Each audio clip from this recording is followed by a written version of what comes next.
400 सीटें चाहिए। तीसरे चरण में 81.71% के साथ सबसे ज्यादा मतदान असम में हुआ है। वहीं बंगाल में 76.52% और सबसे कम 57.34% मतदान उत्तर प्रदेश में हुआ है। बता दें कि पहले और दूसरे चरण में 76.14 और 76.71% मतदान हुआ था। 2019 के आम चुनाव में भाजपा ने 93 सीटों में से 72 सीटों पर जीत दर्ज की थी। बता दें कि पहले दो चरणों में 543 में से 179 सीटों पर वोटिंग पूरी हो चुकी है। तीसरे चरण में 93 सीटों पर मतदान हुआ है। ऐसे में लगभग आधी सीटों पर मतदान हो चुका है। बंगाल की 4 सीटों की बात करें तो इन पर छिटपुट घटनाएं सामने आई हैं वायलेंस की। इसी बीच कुल प्रतिशत जो वोटिंग है वो 76.52% हुआ है। पिछले चुनावों की अगर हम बात करें तो इन 4 सीटों पर कुल 81.66% वोट पड़े थे। मुर्शिदाबाद के हरीरपाड़ा में एक कांग्रेस नेता के घर पर बमबाजी भी की गई। आरोप तृणमूल पर लगा। जांगीपुर में भी एक बूथ पर भाजपा प्रत्याशी धनंजय घोष के तृणमूल कार्यकर्ताओं से झड़प हो गई। इसके अलावा चुनाव आयोग के पास कुल 443 शिकायतें दर्ज हुई। आयोग के अनुसार तीसरे चरण में कोई गिरफ्तारियां नहीं हुई है।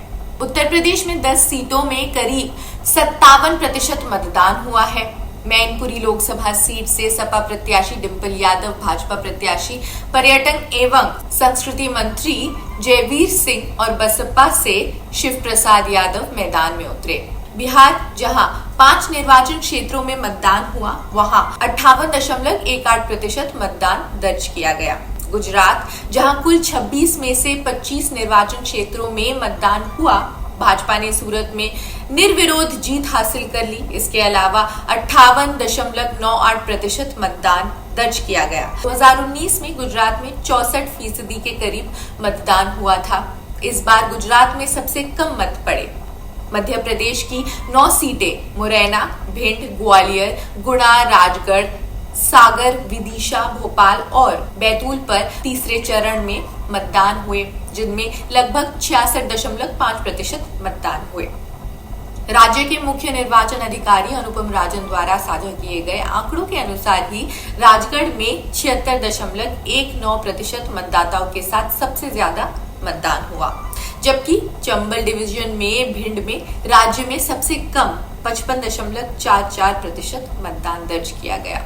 चंबल क्षेत्र में भिंड और मुरैना में जहां 60% से कम मतदान हुआ, वहीं राजगढ़, गुना, विदिशा और बैतूल में 70% से ज्यादा मतदान की खबरें हैं। तीसरे चरण में शरद पवार की बेटी सुप्रिया सुले का महाराष्ट्र की बारामती सीट से उनके भतीजे अजीत पवार की पत्नी सुनेत्रा पवार से मुकाबला होना भी एक दिलचस्प स्थिति दर्शा रहा है।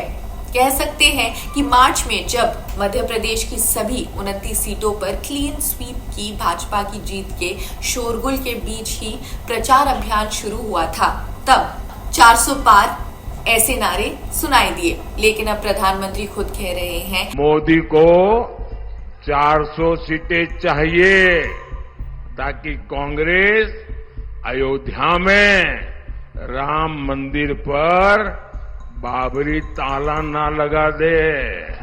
ये प्रधानमंत्री के पहले की 400 सीटों के आंकड़े से हटकर एक रवैया रहा।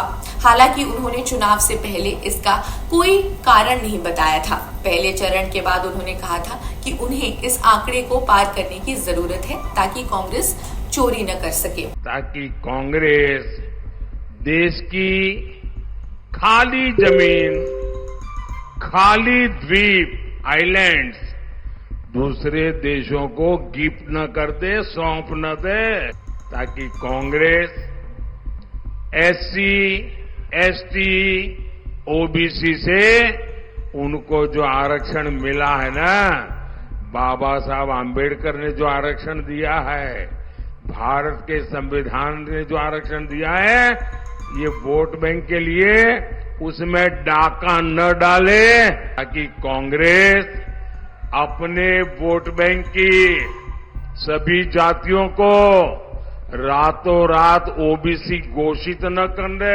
है, आप क्या सोचते हैं कमेंट सेक्शन में जरूर बताएं। देश दुनिया की सभी खबरों के लिए जुड़े रहिए जनसत्ता के साथ। शुक्रिया।